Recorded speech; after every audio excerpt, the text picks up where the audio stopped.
As now.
Ladies and gentlemen, welcome to the latest Red and Blue review with me tonight, your host, as we thought we'd give Nick a bit of a day off, as it were, but not from the show, because as you can see from that bald pate, he is sitting here.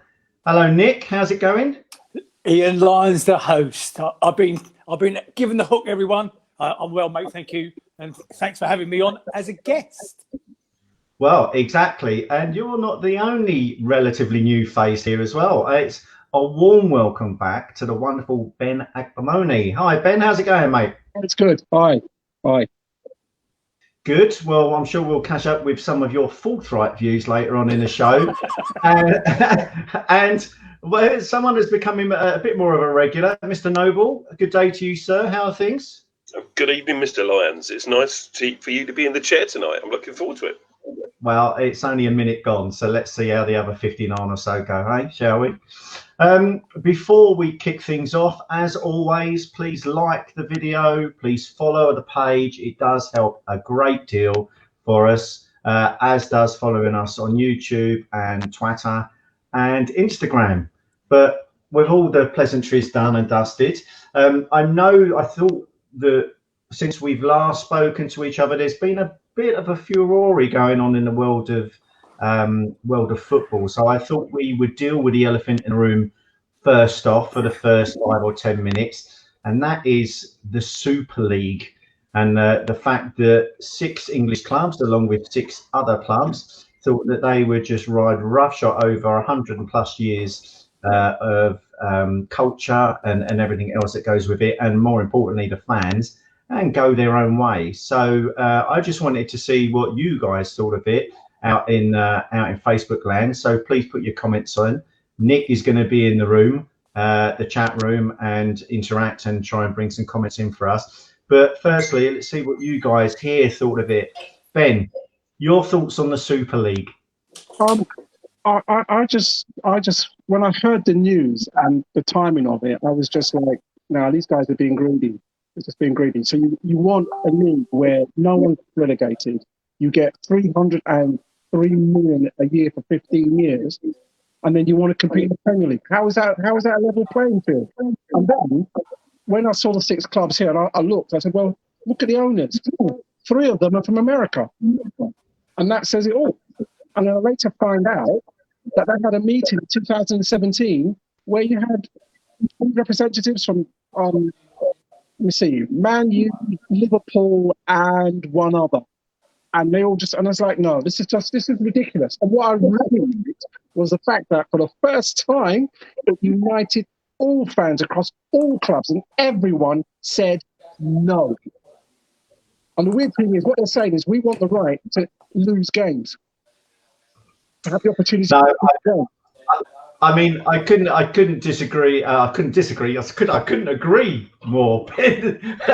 Nick, what about you? What were your thoughts when you first heard the murmur? I mean, it all blew up, and then seems to have for now blown over so quickly. But what were your thoughts when the rumours started coming out? Was it Sunday last week? And I think I first got wind of it Saturday night that there's some big announcement was going to happen on the Sunday evening.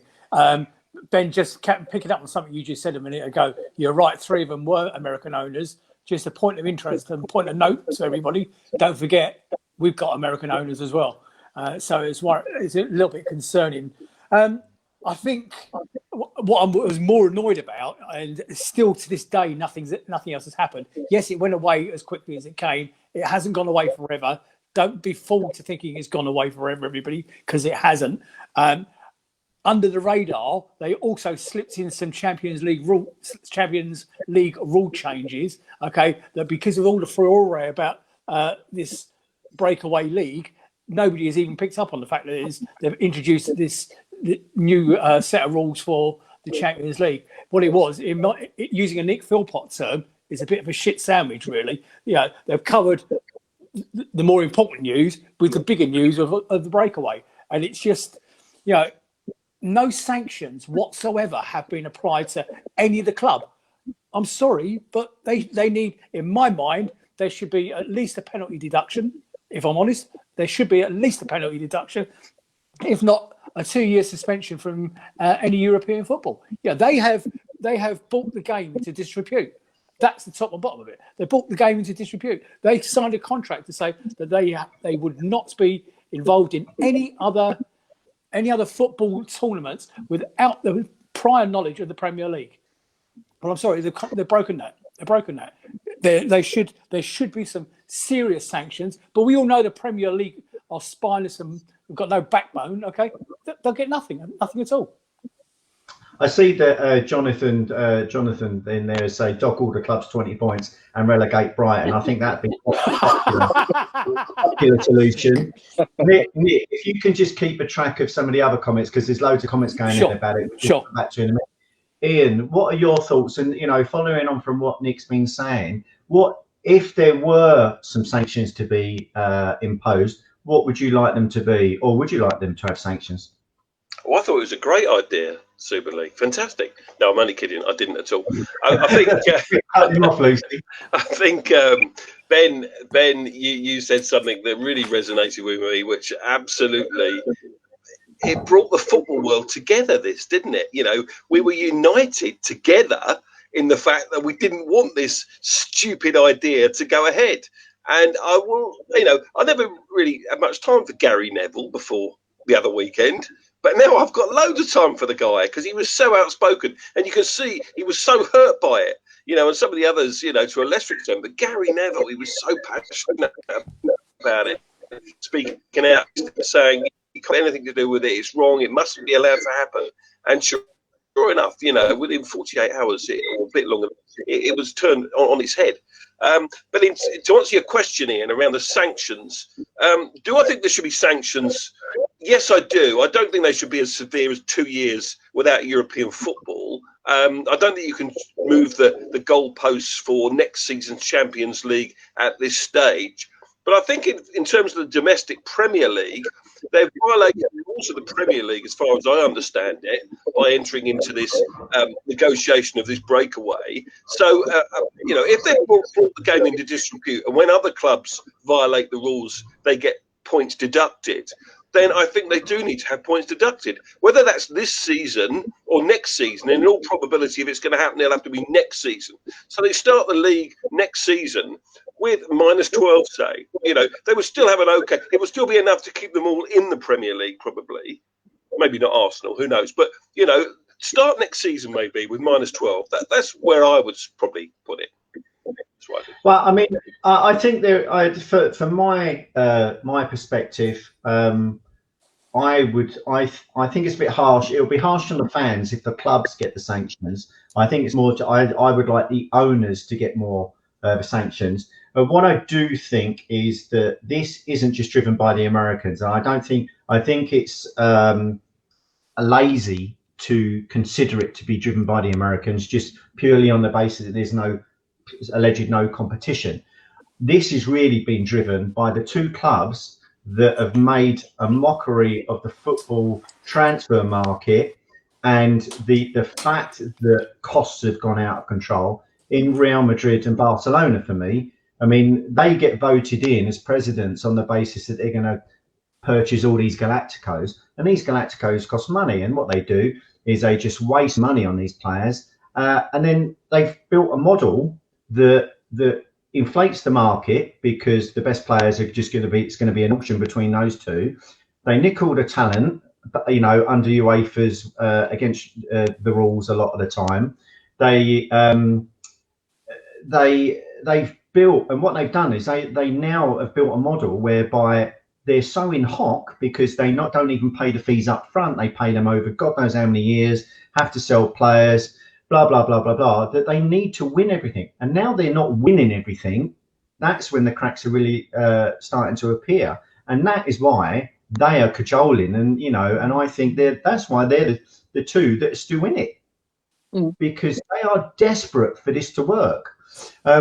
I was interested to see as well that the Premier League, what really pleased me is that clearly, I think this is a toe in the water as far as the Super League is concerned. I think they were just testing the audience and got roundly booed back off stage. But this is not going to go away.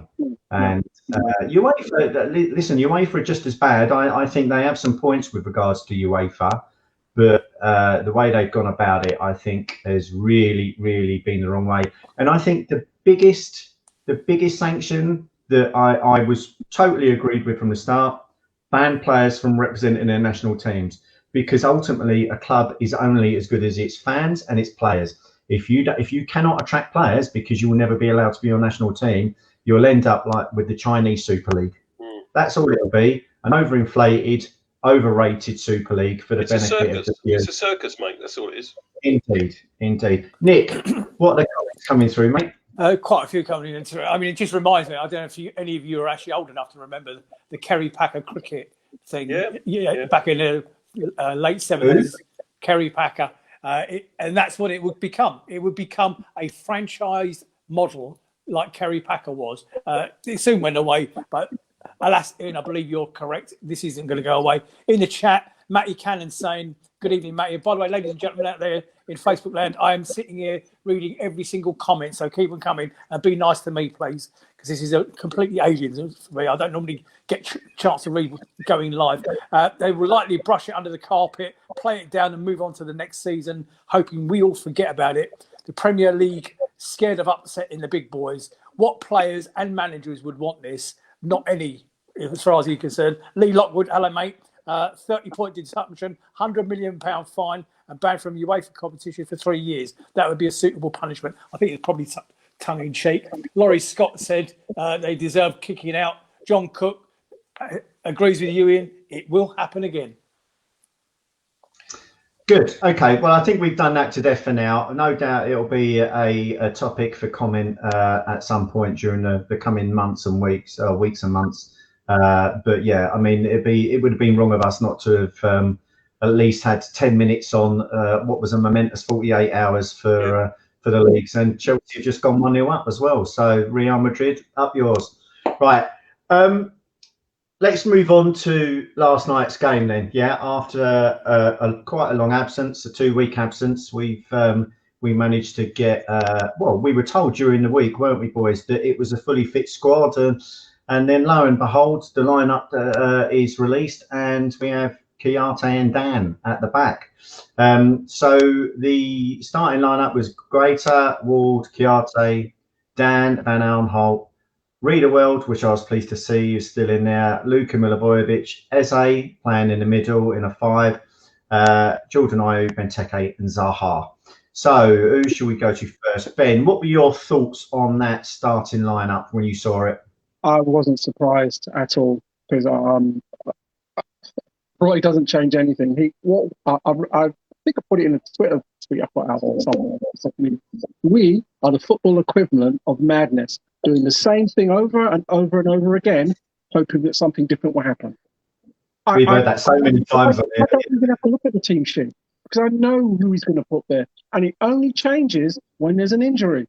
Now, I've read that Cahill had kind of had a knot or something, so clearly he hadn't recovered from that. And obviously, I know managers don't want to say, "Oh, this player's not playing on that player." You know, you like to gloss over, but as soon as I saw that, I thought, "Yep." And because everybody else is exactly the same. And you look at the South bench, which I was really impressed with, because you've got a lot of attacking intent there, but I just needed none of them again. So it didn't surprise me at all. And to be fair, I was quite pleased, but I knew that it's not going to change nothing, because it's just going to be the same team that will appear in our next game, unless another one of them gets injured during training. Okay, Nick, your thoughts on the formation, because he went with a more defensive, if Roy can ever go more defensive, Well, and the fact that Scott Dan was partnering Chiarte. yeah, okay. Well, let's do the formation first of all. Instead of the normal Roy 4-4-2, he went with a 4-5-1, which gave us. And let's be absolutely clear about this. When we talk about the game and we talk, the fact we lost again, blah blah blah. Let's be positive here and say, hang on a minute, that 4-5-1 formation actually made us look really, really positive in the first half. I thought that was probably the best first 45 minutes I've seen for a long time. And I actually put in one, excuse me, I put in one of the chats last night. I don't know which one it was. It might have been our own one. The difference with last night, apart from the 4-5-1, is that I saw a Wilfried Zaha smiling, not a Wilfried Zaha stressed. Maybe that's because he was in that formation as opposed to being, just chasing down the long balls up top with Benteke. He was in a better place mentally last night, in my mind, and you could tell that by after he scored the goal, which we'll come on to in a minute, how he went up to Eze and said, "That was you. You created that," with a massive beaming smile across his face. I thought the first half was a really positive first half football. Ian, what were your thoughts when I know that we had a little discussion on the Prediction League group about the thought that Dan was starting alongside Chiarte? I mean, personally, I was really bricking it and I'm thinking, God, how's he going to deal with the pace? But clearly playing the 4 and the 5 in the middle was designed to stop them playing through us. What were your thoughts when you saw the lineup and then how we started the game? Excuse me, I was just about to speak. I'm waiting for ages, and then I go. I think that. Hang on a minute. You're all right, mate. No, hang on a minute. Can someone call 999? How embarrassing. I think when I saw the lineup, a bit like Ben, no real surprises. I was a bit disappointed and a little bit surprised also that Schlupp didn't start. I thought he'd earned a start. I thought he'd come off the bench in the last 2 games and assisted twice and done all right. Only no cameo appearances, but I thought Schlupp had earned a start. I don't think he'd had much option to play Dan. What's the alternative? Kelly, who hasn't played any football. Somebody told me that he didn't play particularly well for the under 23. So there's no real other option there. If no one else, if Daco's not ready, if Tompkins is still injured, if Cale's injured, who else is he going to go with? He's got to go with Scott Dan. And I thought, I know Scott Dan was involved with certainly his second goal. But, I don't think he had such a bad game. You couldn't criticise him. No, he didn't. Critically. He did right. Completely agree. I thought he did all right. And I think we started very well. Let's remember, we're going to a side that are 3rd in the division. Okay? They're 3rd in the division for a reason. Because they're bloody good. All right? And they've broken all the trend about the top 6.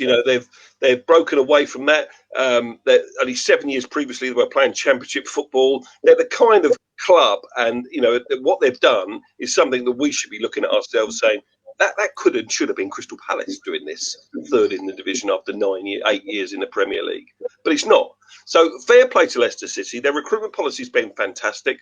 They've sold well, they've bought well, and they haven't spent a lot of money. Their net spend is about 9 million or something like that. They've got in a good manager. They're a useful side. They've got some great players.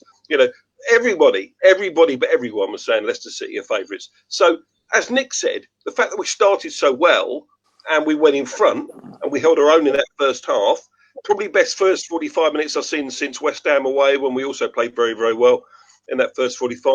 I think we should hold our heads up and say, look, fair play to Palace, the way we started. So do you think then that playing playing that formation. Sorry, Ian, I was going to come back to you, but you're okay for me to come back. Yeah, I'm all right. That playing the 4-5-1. Do you think that actually aided the way we play, or do you think it was more to do with the fact that Eze again was put in the middle of midfield? Well, Eze's got to play central. He's much better in the middle, I think, in a sort of number 10 role. I think the assist yesterday sort of said a lot about that. And I think it made us difficult to break down. We're playing five across the middle. I think Wolves a bit wasted up front, alongside another forward, if I'm honest. I think it proved that we played better 4-5-1. So I hope we go 4-5-1 on Saturday against Man City, because they're every bit as good as Leicester, better than Leicester, aren't they? So why not? We might be the home team. I think we might see 4 or 5, maybe a 1 as well, but I'm not sure. No. Why is everyone saying we're going to get stuffed at home to City? We haven't really started that one yet. But everyone on Twitter last night was saying, "Oh, 3, 4, 5-0 Leicester." It wasn't. Come on, guys. They beat us with a goal. Yeah, I mean, you're right. I mean, I'll bring you in a minute, Ben. But I was worried about their pace. My other half's, my better half's family are all Leicester fans, and I was just thinking, oh, here we go. And up until recently, we were turning them over. I think we scored like 14 goals in 3 games with one reply. But this time round, they're a different proposition, and I was actually quite enthused by the way we played, like you guys. And not the bravery in some of the football we were playing as well, which was very unlike us. We were moving. How many times have I been critical of Roy and the fact that we're so slow in the transition and everything else? But we weren't for the first 40 minutes. And apart from the early scares from Vardy maybe getting on to the end of the couple, or almost getting on to the end of the couple, we actually turned them round, and I thought that was really good. And what were your Ben? What were your thoughts on Eze and how he started the game? I thought he grew into it, and I think because Eze is not a winger, and that's the thing that when we got him, a lot of QPR fans said he is not a winger. You won't get the best out of him putting him on the wing. He needs to play central. And I watched the goal back, and it was just a sublime weighted pass. I didn't lever it. Kicked it hard enough so Zaha could run onto it, and it was just brilliant. I thought, all right, we need another. I did think once they scored, there was no yelling from me. There was like, okay, we need another goal because we've not kept clean sheets. We need another goal. And I was the first 45 minutes. I thought you could see that they were frustrated. They were a bit annoyed because everyone expected them to just literally telephone score, and that didn't happen. And we nullified them. And that against the run of play on the 12th minute, Tekka's doing what he did because bloke dawdled on the ball, passed it to Eze. Eze runs with the ball. They can't get it off of him. Nice weighted pass, and then you go in Zaha and you think, right, okay, Zaha, just calm down, left, right, and he does what he does, and it's a goal. I was pleased with that. I did think afterwards we need another one. Yeah, no, I think we were all. Most of us were thinking we need more than one. Certainly, Nick, what were your thoughts on the other two in central midfield, and Luca and Gyro, and how they started the game? Did you notice any changes to their normal performances? Yeah, I'm going to do that in a second. But the top and bottom of it, and while you guys were talking, I was actually thinking about something somebody else had said last night, that I was a bit torn on the final whistle last night. Okay, we lost the game again, but anybody that keeps West Ham out of Europe, okay, is good in my book. So I'm quite pleased that Leicester did win in a way. Right, and answer your question, Ian, about the two in midfield. I'll be honest with you, I know we've been ultra critical on the show about the manager, okay, and I'm about to do it again because I thought they were playing quite well. They were playing quite forceful in the middle of the park, okay. When Riedewald got booked, I believe his game changed. Number one, he was lucky he didn't get a red card. Okay, he could have easily been sent off for a couple. He had 2 other challenges later on in the game that he could have easily seen red for. And he also pulled out of a couple of challenges, and I put that down to his early booking. In my mind, with people like McCarthy on the bench, Townsend on the bench, I think the manager cocked it up. I think he should have made that substitution earlier than he did and pulled Riedewald off. Okay, not because he was playing badly. I thought Riedewald had a good game. In fact, I think he had a very good game. I don't think anybody had a particularly poor game until Townsend did come on, and he was. I don't even know he even touched the ball. But Riedewald should have come off earlier because he'd been booked, and I think therefore it affected his game later on in the match. Okay, personal opinion. Out of Facebook land, am I talking crap as per usual? You could argue, Ian, that Riedewald, had he, whether he hadn't been, if he hadn't been booked, would he have made a different decision when he was in front of goal? Who knows? Because his confidence, it's not just about going in for the tackles, but it's his confidence, isn't it? And, I think that was the pivotal moment in that game last night. The thing that turned the whole game was when we missed that chance in the second half to make it 2-1. Had that gone in, and if it had been a different player, if that had been, Wilf in that position, or even Ayew, then I think that's a goal all day. Take it round the left of the keeper, put it in the net, 2-1 to Palace. We might have drawn the game, who knows, but we wouldn't have lost it. And I think that was pivotal last night. But like Nick, I would have taken Riedewald off earlier with McCarthy on the bench. Okay, well, let's just roll it back. Let's not get into the second half yet. Let's go back to our goal, okay? And obviously the move that started, the move as it progressed. Ian, what were your thoughts on how that built up and the fact and Benteke's challenge? Did you think that was a foul? I didn't, but when they played it back while we were waiting after we scored, and they played it back and they showed a replay, they said, "Oh, VAR will have a look at this." And I thought, "Oh God, don't disallow it for that," because it could have been given. He sort of it was Tielemans, wasn't it? I think he shoved him off the ball. He got caught in possession, but I thought Benteke did brilliantly there. He really worked hard for the team, won the ball back, passed to Eze, and Ben's already described the goal brilliantly, so I don't need to do that again. But Benteke played a really pivotal part in that, and I think it's the ugly part of the game that I think that's the reason, why Benteke is getting selected ahead of the other two, maybe, because he does that kind of stuff a lot and he does it well. And he can score goals as well. So, I think he played a really important part in the goal, Christian Benteke. Ben, do you think Benteke is still worthy of a starting place over Mateta?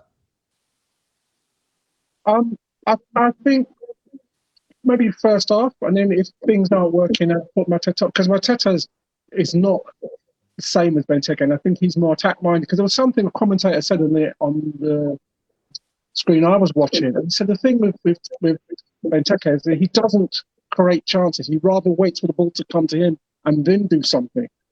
Like, and I remember saying a couple of years ago, well, he's always looking for the perfect ball. Whereas if you look at Mateta will make the space he needs to make to get a goal.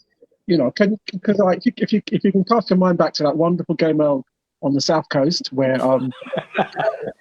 we equalised, Mateta did it with his back to goal.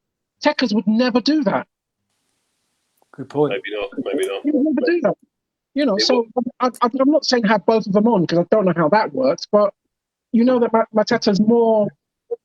If the ball's not going to come to me, I'm going to create the situation where I get it. I'll have a pop at goal, and Benteke won't do that. He needs a perfect ball kind of thing almost. And because there were times where if you just, I'm not just someone that Aston Villa goes, you were a bully. Just do that a bit more. And then I'll let them have another thing to think about. Because, you're a beast in the air. We all know that. But you're a beast on the ground as well. But within the rules, obviously, because only sent off. But, you could argue then, Ben, using your point then, okay, now flip it over, okay, Benteke, he's a monster in the air. He does win most of what he goes up for sure. Okay, now give it back to Mateta, okay, and I actually agree with you. What has he got to do to get a game? Okay, he scores a goal against Brighton. We haven't seen him against it. What else has he got to do to get a game? However, my point back to you on the Benteke thing, could Mateta do what Benteke does in the air? He wins the first ball at corners, carries the flick-ons. Maybe that's what Roy's seen in training that we haven't seen, okay, that he's not very good at. I don't know. Open But the I would, discussion. I would like to see Mateta get some minutes towards the end of games. I mean, last night was screaming out for it. Come We're on, 2-1 down with 10 minutes left. He's got to bring on attacking players. He's got to do that. He had options to do that, and he didn't do it. And if you've got a long ball forward, even the kicks from the keeper, and then Benteke flicks them on, and very often he's flicking it on, and no one's there. But if you've got a player with Mateta's hunger and an instinct around him, then that could work. But it's not going to work for 90 minutes. I think it's the kind of tactic that needs to be used towards the end of games, especially when you're chasing the game like we were last night. Well, I mean, it's interesting you're talking about the need to change the game, because I thought very much that it was a game of two halves. It was a first half performance that I was really pleased with and everything else. I thought we, not necessarily that we got away with one, but I think that very last challenge by Ward on the edge of the box, with pretty much the last touch of the first half, I think could quite easily have gone the other way. And again, going back to the fact that when we scored, they were mentioning, well, VAR need to have a look at this. It's almost as if they want their egging VAR to look at stuff in order to get some drama at times. But thankfully, that didn't transpire. And, we go in 1-0 up, and, Roy and the team and, most of us would have been incredibly happy with the way things went. But the start of the second half, Nick, did you see how we started the second half? Now, you've got to understand is that there was always going to be a response from Leicester. Okay, there was always going to be a response from Leicester. Oh, by the way, can I just pick up on a couple of things in the chat, Ian, before I'll give you how I think we started in the second half. Laurie Scott saying, we can't give Mateta too many games or we'd be obliged to buy him. You're right, but it's actually 18 and there's only 6 or 7 games left. So I don't think there's any chance of that. Whether he'll want to stay after the way he's been treated is a completely different kettle of fish. There was always going to be a response in the second half, Ian, okay? And there really was, Ian. You just knew that something was going to happen, whether the manager had gone in there, kicked him up the backside, something was sparked Leicester into life, and it did. I don't think we were sitting too deep. I don't think we got all defensive, okay? I think we started for the first few minutes as we finished the first half. And by the way, just referring back to the Ward incident on half time, one thing nobody's picked up on the fact is, it did get looked at by VAR and all the rest of it. But for once, big club bias, and they are bigger than us at the moment, big club bias didn't apply on the Ward scenario. I don't think it was a penalty, but you could argue that normally a big club will probably get that over a lesser club. It's happened to us a million times. He was nowhere near the ball. The guy was nowhere near the ball for a start. No, but it was the big club, small club bias. Is my point I was getting at. So anyway, I thought we actually played starting the second half. I wouldn't have changed anything apart from the Rudeval, the thing that we've already touched on. That would have been the only thing on. I wouldn't have made it any other changes. People in the chat are saying about Roy didn't make enough changes early enough. Well, actually, do you know what? At that point, I wouldn't have changed anything because we were playing. He kept the system the same. I would have carried on exactly how we were, and he did. And what you got to remember is, sorry, carry on. Sorry, because Nick was asking about the chat, and I could see that people were talking about going back to what Ben was saying about Mateta, and that I think Paul Bristow was saying he's on loan until the end of next season. So, we had a chance we've got a chance to bring him on. But I know that we've spoken historically about this when the deal was made, that isn't it after 15 appearances we're obliged to sign him or something? I think it's 18, but yeah. 18, okay. But nevertheless, we could have used at least one, I think, in last night. And the guys are all saying about, Hodgson and his decision making when it comes to changing things, in a game when it needs changing and it reacts too slowly.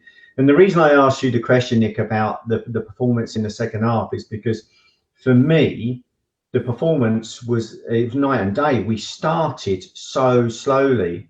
And Ian, do you think at that point Roy should have actually started thinking, how am I going to change this? Well, I think the wake-up call was their goal, and it came so early in the second half. I don't think you could have made a change necessarily before Leicester scored. I don't think we started particularly badly. It was an opportunity to go. Iniacho did brilliantly to win it where he did and laid it back and put it on a plate for their fullback to score. After that, sort of 55 minutes to the game, that's when I would have thought about changes maybe. But that's when we started playing better again. We actually had a spell of about 20 minutes when we were on top again. We've talked already about the Riedewald chance. We had corners which Benteke, the one when he headed it straight at the keeper. If those go in, it's a different game. And then he's thinking, actually, I'm going to make my subs defensively, bring McCarthy on maybe, for a forward player, to tighten up and put even more players between Leicester and our goal. But the thing for me that he did wrong on the subs yesterday is that, at 80 minutes, he brings Townsend on 78 minutes for Ayew, right? Okay, sort of understand that a little bit. It's still 1-1. When they go 2-1 up, he then brings on McCarthy, who's a defensive midfielder, and Schlupp. Okay, I'll get Schlupp. Well, why not bring Mateta on then for Milivojevic? Or Michy Batshuayi. Why not bring a forward player on when we're 2-1 down with 10 minutes left? That's the thing that I can't get my head around from last night. Just on that. So, because I made for the first time, I made notes watching the bloody game. But he brought Schlupp on the 84th minute. What can you do in 4 minutes time? Come on. Yeah. I'm just going to come back to pick Mr. Lyons up on something that he said. He thought we started the second half poorly. The only thing that was different in the second half, Ian, and I said that Rodgers would do, obviously had to go at him in the change room. The only thing that changed in fact, even into the build up to their equalising goal, was that they attacked our fullbacks. Because we were playing so narrow with the five across the middle, they found he's told them at half time to go for the fullbacks. He's gone down that one side, which is where the ball was played in to Tielemans played that ball in for the equalising goal. That is the only thing that changed in the second half. But then that is what all the teams that are beating us and all the big teams do against us, because Roy plays such a narrow system. So I was surprised that they didn't do that from the start. And they ended up going long ball. But what I'm more interested in is that knowing that and seeing that, it goes back to Ben's comment about doing the same thing time over time and expecting a different outcome. Ian, something you were talking about the chances, okay? Have you got how many shots we had on goal? I'll find that. Hang on. 30 seconds, less than that. Because one thing I've mentioned on here is over weeks and weeks and weeks is the expectations for us to win games, because we create so few chances. We have to have a goal to shot conversion rate of something like 70%. When everyone else, Man City, have got like 40%. And don't get me wrong, those two opportunities in the second half were gilt-edged. But apart from the goal, did we really create anything else? No, I think the Riedewald one was gilt-edged. I think the Benteke one was less gilt-edged. It was a header. He could and should have done better. If you're a top-class striker, he needs to put it either side of that goalkeeper, not right down his throat, doesn't he? But anyway, the stats, shots yesterday: Leicester 13, Crystal Palace 4. On target, Leicester 5, Palace 2. You see, corner 7-2. That's the difference. They were the better side. They created more. They had 67% possession. Now, possession is an interesting stat because they put it up last night. I don't know if you noticed this, Sky. They said that when we've had more than 50% possession, Crystal Palace, 7 games this season, we've lost all 7 games. Yeah. Bloody hell. So we're better. That's a great stat, though. It's unbelievable, isn't it? At one stage yesterday, it was 60-40 during the game, not at the last 10 minutes, those stats. It was on about the hour mark, it was 60-40, the possession. And, that's not too bad. That's the kind of possession I want to see us have. Maybe 45, So, we are better without the ball sometimes, but 33% in the end. So they definitely had the lion's share of it. And if they look at those stats and they don't win the game, they're kicking themselves, aren't they? They're really kicking themselves, Leicester City, if they don't win the game with those stats. Just on the law of averages, you'd expect them to score at least 2 goals out of that, maybe even more. But again, if we had 13 chances, then I'd be more than happy if we scored 2 goals. But the minute we're having to rely on scoring 2 out of 3 to win games. So what do we do to address that? There's something that's got to be done fundamentally to address that, hasn't it? There's just the one thing, and we'll probably come on to that later, is to change the manager, because the manager ain't going to change. But another great stat, great as in Sky love to bring it up every time, and it tends to come true every time, is that we've conceded the most goals in the last 10 to 15 minutes. Yeah. Okay. Yeah. So he put that up before they scored. So no, Ben, do you think Roy actually understands that, and do you think that's why his changes were as seemingly defensive as they were? Possibly, but it made no difference because it didn't change what we did. He doesn't go out and say, right, I want you guys to just play it differently. We just do exactly the same thing. We do exactly the same thing. I mean, to be honest, we seem to concede wonder goals, and it's like, oh my God, come on. I get tired of that. You know what I mean? But could we have done a bit better? Yeah, but Roy ain't going to change that. He's not going to. I mean, he's got this thing about, he's a really good defensive coach, but we have let in 54 goals this season. If it wasn't for the games that we won, we would be where Sheffield United are now. Yeah. Only 2 sides, the bottom 2, have got a worse goal difference than us. It's just. I mean, so I don't know what it is he's doing or what it is he's not doing, but it made no difference because it's just. It's just you know what the man's going to. You know the team is going to put out. You know the formation, and you know when he's going to make substitutions. You can make bets on those, and I'll be a millionaire.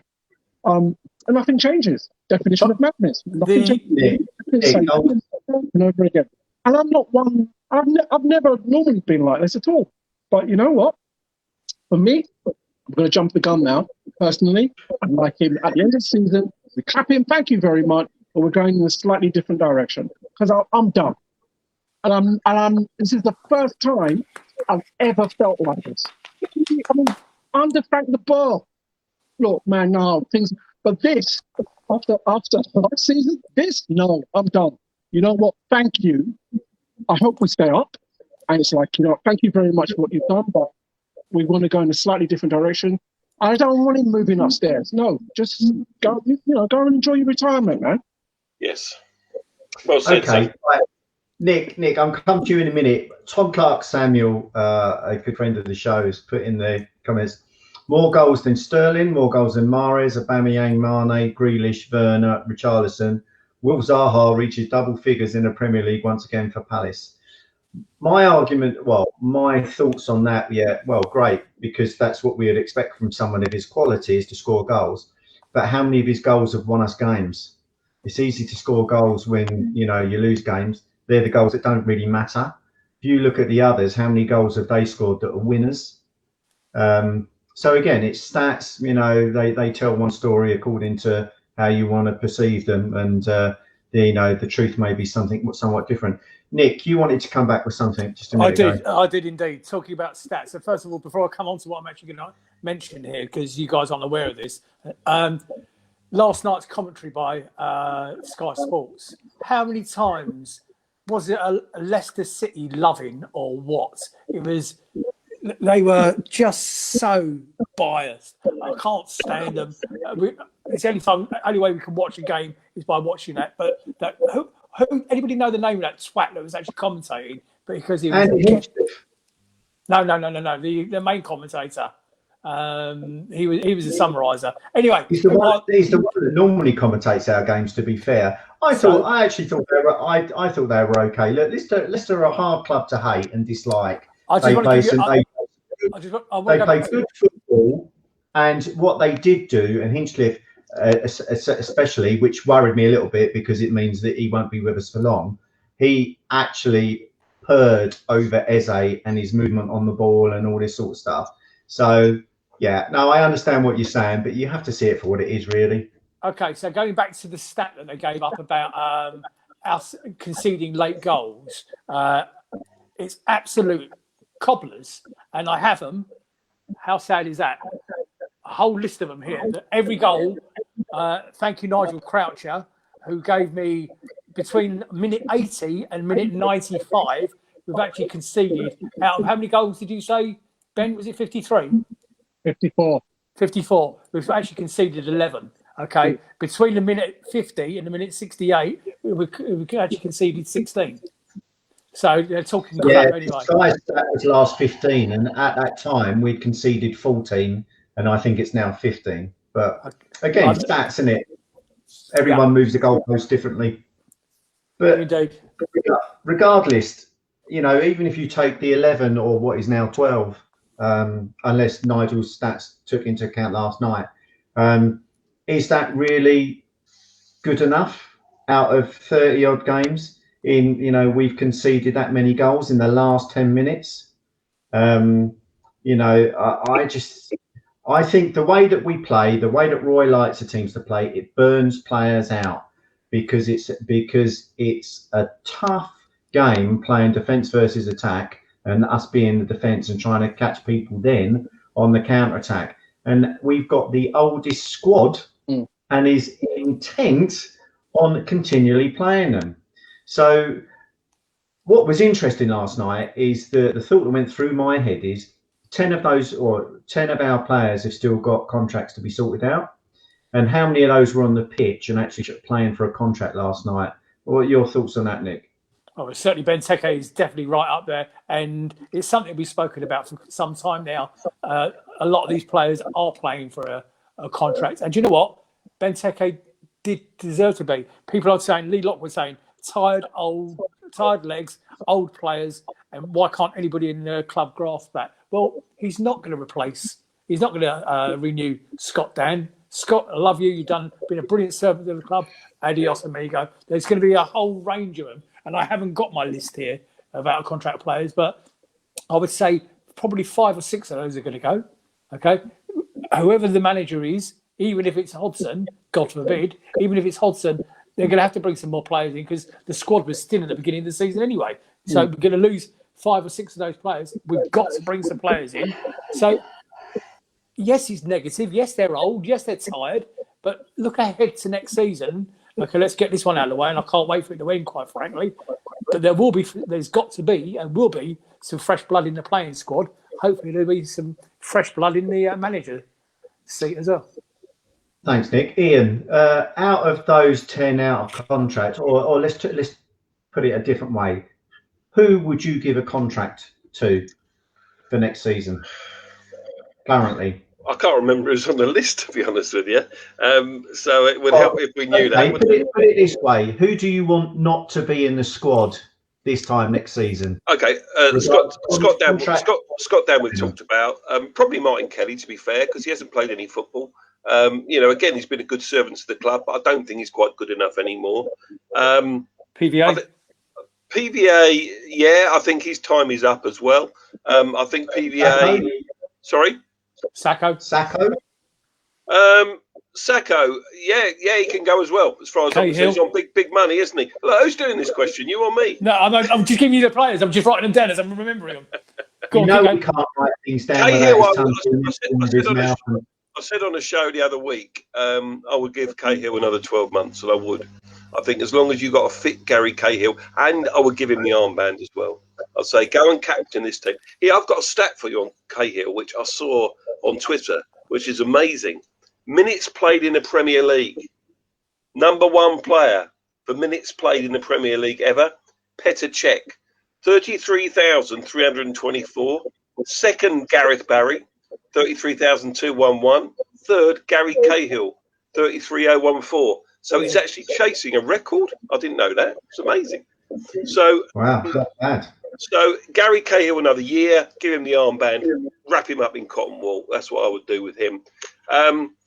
Milivojevic, I'm really not so sure. I blow hot and cold on him. I actually thought, okay again yesterday. I didn't think he did too badly. He didn't get booked, did he? I don't think. So he does the ugly stuff well.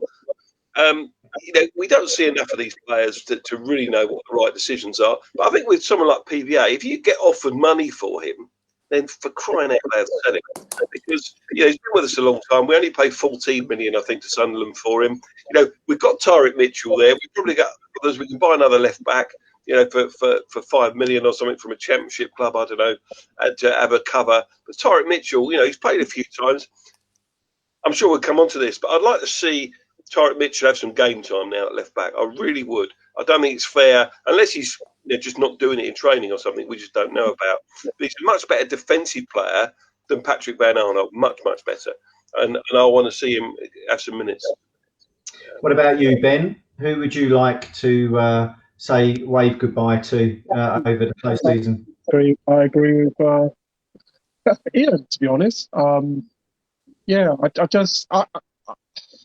I think our centre we need slightly younger. You know who the youngest centre back is now? It's Martin Kelly. 31. No. Yeah. So we need younger centre backs. We need a couple of younger centre backs. And wouldn't we keep Koite at centre back? Is he not now a centre back? No. He plays centre back for his national team. So. Yeah. I think we miss him in midfield. I think we miss his legs in midfield. I've got to say, defenders in midfield. Wow, we got so many of them. Yeah, well, that's why we need to thin the squad out, isn't it? Because we need to. Okay, let's move. Well, there's one thing I want to cover quickly before we just move on to the final point. Ben, last night we saw the game stop for Fofana to allow him to break his fast due to Ramadan. What did you think of that? Was it good? Was it nice to see? I thought that was a really excellent gesture, and also the fact that that's gone worldwide, despite the fact you're having because you get idiots on there and they're going, well, we shouldn't do this, we shouldn't. But you've got to remember, this guy has not eaten all day and he's running around expending energy, and I'm surprised that he was able to keep moving the way he did. And I thought it was a really good gesture. I really did. And I thought, it's a nice message out there. And it's not one that you have to put a slogan behind it as well. And I also like the fact that he actually, I think he put something on Twitter as well, thanking he did. both sets of teams, because we didn't have to. I thought, apparently it was agreed. Apparently it was agreed in the captains' meeting before the game. I thought that was excellent. Yeah. I thought it was good. Nick, yourself, what did you think on it? Do you know what? It completely. I didn't even know it happened. If I'm honest with you, I'm sorry, I missed that altogether. But yeah, is that not good, though? Cammy quote. But it doesn't matter, does it? I mean, I think it's why the hell wouldn't we? It's the guy's been, as Ben quite rightly said, sunrise. He hasn't had any fluid. He hasn't had any sustenance at all since sunrise. Why the hell wouldn't we do it? It should be. I did miss it, okay, and quite frankly, it shouldn't even be a thing. But it is, obviously it is a thing. It should just be given. This guy. Sunset was at whatever 4 minutes past 8 last night. Stop the game. 2 minutes. Cracking on. Stop the game for everything else. It's a bit of a didn't we? Exactly. Well, quite right. Just bizarre, but for people wasting time, falling, goalkeepers getting blown over, and all the sorts of stuff. I thought it was really good, and I thought it was a good gesture, as you quite rightly said, Ben. Fofana thanked the club and thanked Gaeta for holding that up. So it's fantastic. It was on the BBC Sports website saying, read there, Wesley Fofana thanks Crystal Palace after breaking fast during game. There you Brilliant. go. And celebration. Good stuff. Ian, before you move on, can I just very quickly refer back to where we were? I am conscious of your time and everything else. The other ones that we haven't touched on, out of contract, Wickham, Hennessy, McCarthy and Ward. Okay, the first two definitely buy. Ward, give him another season, 12 months because of a testimonial. I think Correct. We owe him that, and he could still do a job. And what was the other one? McCarthy, yeah, I'd keep him give him another 12 months as well. I like him.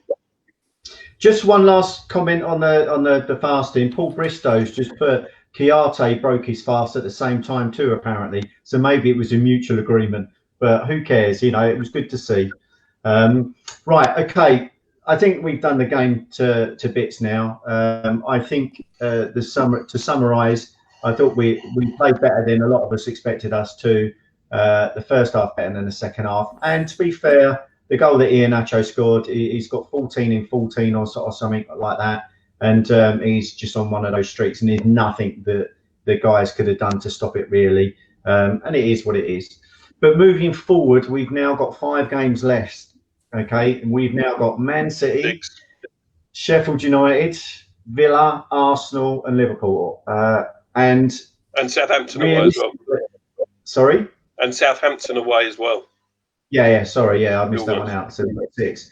So out of those, Nick, how many points do you expect us to get? I think the Sheffield game, we will get 3 points. I think we will probably maybe pick up 2 draws apart from that.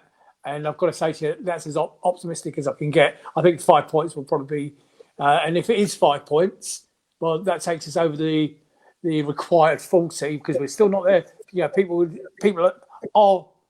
I was talking to Gel earlier, and Gel says he's love to everybody, by the way. And we were talking about the fact that we haven't hit the magical 40 points yet. And I said, I think we would need to lose 6, and whoever is the third from bottom would need to. Fulham would need to win all 7 of theirs to stay up. But he said, stranger things have happened. Oldham Athletic, stranger things have happened. But No, so we're not. Don't even go there with Oldham Athletic. That's just going to... It took me years to get over that, and now you just brought it back up. It's like your old girlfriend coming to see you again, isn't it? But it's, in all seriousness, it's, I think, realistically, no more than 5 points between now and the end of this season. In fact, do you know what? I'll go further than that because of the 40-point thing. I'll be quite pleased with 5 points. 5 points, and we're safe, more than safe. What about you, Ben? Yeah, I can't. Out of the remaining 5, if the optimist in me would like to say 6 points, but I'd be happy with. I just want us to get to 42, and if we get a couple of draws, I'll be happy with that. Because Mr. Noble? Yeah. Look, you see these glasses? You can't really tell, but they're red and blue tinted. Okay. They're red and blue tinted, and I always go more positive than everybody else. So I'm going. We will lose against Man City. We'll beat Sheffield United. We'll draw with Villa. We'll draw with Arsenal. We might win at Southampton. How many points is that? 8. Lose at Liverpool. 8 points. There you go. Take 7. Wow. As your T-shirt says, it is in your DNA. It is. Right. Okay. For me, it's 4 points. I can't see us getting anything out of pretty much anything other than the Sheffield United game. And even then, it's exactly the sort of game that we'd trip up and lose. So with that in mind, with the fact that we think it's a relatively tough, lean running, is it now the time for Roy to blood youngsters? Nick? Irrelevant. Totally and utterly, and a waste of time even discussing it. Irrelevance because it ain't going to happen. Listen, Ian Noble touched on it earlier. Yeah, of course we would like to see him bringing. Michael Herman just mentioned in the chat. The under 18s are flying. The under 23s are having a great season. Yeah, exactly. We've got some wonderful. The future is red and blue, and it's in there. But unfortunately, the geezer that's sitting in the big chair isn't the future. So the two don't correlate. The two don't go together. Yes, I'd love to, bring someone for Man City, bring someone for the last game at Liverpool. Okay, I don't care. It doesn't matter what the results will be, but get them blooded. You're quite right, Ian. Get them blooded. He won't, but that's what I would love to see. The future is out. The academy. We spent all this money with Cat A. Just get the 18s up to the 23s and get some of the 23s up to the first team. Bring them in. Ben, your thoughts? Yeah, that's why I laughed when you asked the question, because I know that's not going to happen. I'm going to wake up and realise I'm late for work. No, it's not going to happen. I mean, I'd love to, because I've watched a couple of the under 18s, and some of the passage of play they do, they're under the cosh, but somehow they just find a way of scoring. And I'm looking at the striker they got that, basically he scores a goal a game. And But I can't see him making the bench. I can't even see him getting 5 minutes. It's under right. It's not going to happen. He puts him on. He'll probably put him as centre back. I tell you what, that Rat Sack is a player though. His feet, Almost lost. he's got dancing feet. I tell you, he should be on Strictly. They move like lightning, which is great. Which is exactly, you know, we got Man City next. So he's like Phil Foden. He's not clearly nowhere near as good at the minute, but he's got that technical ability. Something that if you ask Luca to do, he'd end up fouling 4 players and tripping over the ball. And his own. What about you? What about you, Mr. Noble? Do you think it's likely to happen? Yeah, I don't think it's likely to happen at all. I agree with the others, but I would love to see it. I mean, even Leicester had a young boy on the left yesterday. He did keep giving it away and overhitting it, but, you know, I kept saying, give it to that lad on the left because he keeps overhitting it, you know. But, you know, even they're bringing players through with their squad and they're third in the league. So, yeah, I think we need to do that more. But under Roy, I can't see it happening. You know, even give Tyrick Mitchell another game at the weekend. You know, we're playing Man City. We haven't got much to lose. You know, get rid of PPA for this game. Bring Mitchell back in. You know, it's a simple swap for me. That one. In the chat, Ian, just to let you know, in the chat, Max Francis says Raksaki, Steele, Ombalubu, O'Brien, and Bagaloo. I think his name's Bagaloo. They should all have chances because they're having an outstanding season. Excellent. Right. Well, we are over the hour now, so thank you, boys. One last comment before you go, Nick. Anything you want to cover? Say. Yeah. One last thing, and it's something that I'm about to put somebody on the spot. Mr. Agbamoni, you've been a joy to have back on the show. Please now commit to making it a regular thing. Please. We've loved every minute of it, mate. Yeah, sure. Fantastic. That's the convincing. You've just been thrown straight under my bus. I realise that. Okay, mate. But mate, your smile and your opinions, brilliant. Yeah, I apologise about Nick, Ben. We'll kick him off next time you're on, mate. Have you got anything you want to cover lastly, Ben?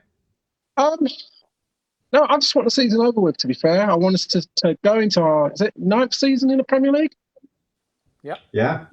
I want us to be 9th season in the Premier League. I'd like us to, this is fantasy land, I'd like us to have our transfers done nice and early, no drama, just under the radar, and then just go about our business quietly. Everyone ignores what they normally do, but us to do really well. And I'd like a decent cup run. Oh, that'd be nice, wouldn't it? That'd be nice. Yeah. And final word with you, Mr. Noble. I'd just like us to be a little bit more positive. You know, there's too much negativity, and I'm really glad they've got this social media ban for the weekend. You know, was it 4 days, no social media? So I'm not going to be on Twitter on Saturday during the Man City game and the build up to it, and I won't be until Monday night when the thing's finished, because there's too much negativity amongst Palace fans. You know, we've got to remember where we've come from. You know, if you were at Wembley against Watford in 2013, and most of us were, you wouldn't. If I'd said to you then, we'll have 9 years in the Premier League, you would have laughed at me. You know, we would have thought we were going to get relegated after 2 or 3 seasons. We haven't been. We're, you know, all right. So it's not great to watch. It's a bit boring. We're mid-table, but be grateful for what we got. Let's try and improve it. Let's change the manager, because I think he's had his days. He doesn't look like he's enjoying it at all, does Roy? He really doesn't. And the reason he hasn't said anything about his future, because he hasn't got anything to say about it. I think the club have got plans to change the manager. At least I hope that's the case. And I think with the younger manager in charge, we've got every chance to push on next season. As Ben said, let's have a cup run. And let's enjoy it a little bit more and get back in the ground and support the team. Absolutely. Well said. Well said. Right. Okay. Well, I think we'll wrap it up there then, gang. Thank you very much once again for joining me. Thank you to everyone out there with your comments, which have been coming up all night. We will read them all. If we didn't get through to them during a show, we will always get back to you. I know Nick does all the time. And please, again, don't forget to like the page, follow us if you don't already, and we will catch you next week. Cheers, guys.